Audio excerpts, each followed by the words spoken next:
book lover, I've noticed a recent trend in America and Canada which has involved banning and challenging many beloved books that have made their homes in library bookcases past many hands and ingrained themselves into Western culture. Classics like 1984, The Handmaid's Tale, and Of Mice and Men have been stripped away from us because of their so-called controversy.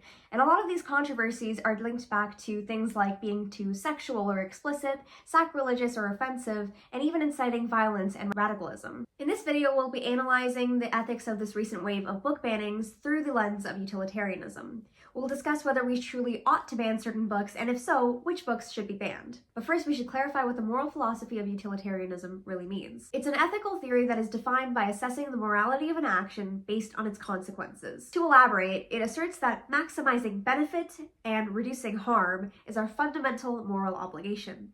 Act utilitarianism and rule utilitarianism are two forms of this branch of thought, and we'll examine in practice where they differ and what they might say about book banning. From an act utilitarian view, the decision to ban or allow a book depends on its specific impact on readers and society. The book might cause distress to certain groups or individuals, like graphic content being shown to young readers, which might in short term reduce discomfort or offense for some if we were to ban it. Despite that, the positive effects of accessing diverse ideas and fostering critical thinking, empathy, and awareness might outweigh the temporary distress caused by offensive literature and make access to literature more beneficial overall.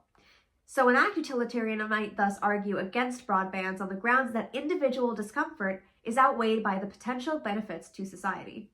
In other words, act utilitarianism evaluates each individual action based on the amount of good or utility it produces in that specific case. From a rule utilitarian perspective, establishing a rule that allows the open availability of diverse books might better serve society's long-term well-being by promoting freedom of thought, personal growth, and educational diversity.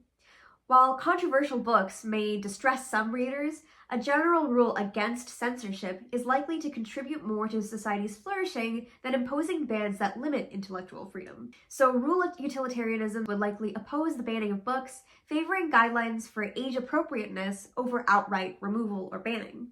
So we can gather that rule utilitarianism instead promotes a general following of rules that, when consistently applied, lead to the greatest utility for society, as opposed to act utilitarianism, where each individual action is examined for how much utility it produces. However, there is, of course, the alternative, as there are also those who may argue that banning certain books produces most utility.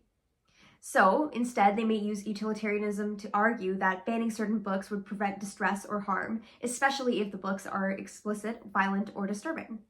If reading these materials is likely to cause psychological harm or distress in readers, like children, banning them might reduce this harm and increase overall societal happiness. Therefore, in this case, act utilitarianism can also be used to say that banning books produces more societal good than not banning them. In the same vein, one could also use rule utilitarianism to argue for the banning of books. They might say that it's beneficial to create a rule that restricts harmful content being shown. If a general rule against harmful literature was created, it would lead to greater overall happiness for society and reduce significant harm.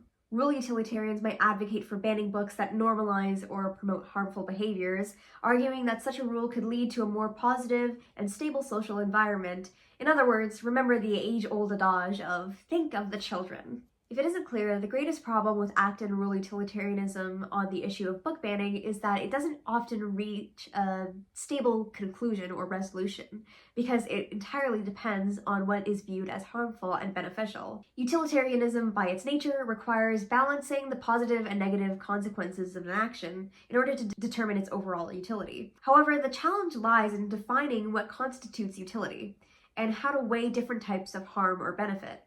This subjectivity leads to divergent outcomes, especially in controversial areas like censorship. The same is true for issues like abortion or gun violence, because depending on beliefs, moral agents can leverage utilitarianism as a means to prove their ends. Both act and rule utilitarianism can provide us with a starting point to assess the situation of book banning, and allows us to examine the issue from both perspectives. In the end, it isn't as useful as we'd hope it to be when trying to reach a conclusion. However, if you ask me, I say that intellectual freedom is a prerequisite to achieving a real democracy. After all, in the words of Kurt Vonnegut, to hell with the censors. Give me knowledge or give me death.